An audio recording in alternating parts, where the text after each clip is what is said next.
亭。亭字共9筆。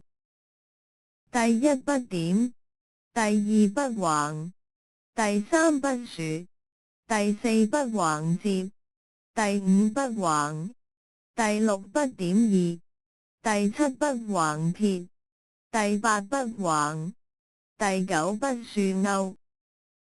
上下列球。亭的字義，有頂無牆，供休息用的建築物，多建築在路旁或花園裏。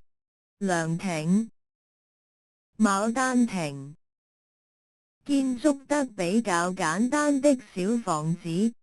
書亭、遊亭、崗亭。適中、均匀、停匀。正、當、停午、正午、中午。亭的詞性分類解釋。名詞。秦漢時的地方治安機構。史記卷109。李將軍傳，常夜從一耆出，從人田間飲，還至霸陵亭，霸陵畏罪。柯子廣。古代建在路旁的公家房舍，以便旅客投宿休息。唐李白菩薩蠻，平林漠漠煙雨即辭，何處是歸程。長亭更短亭。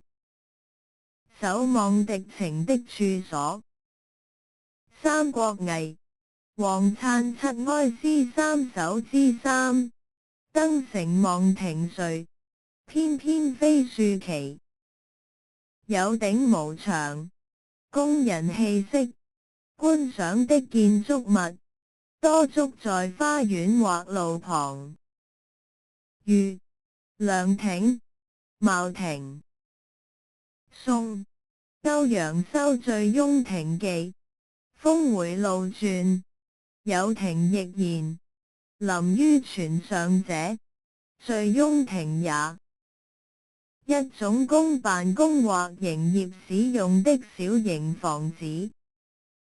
御、票亭、遊亭、電話亭。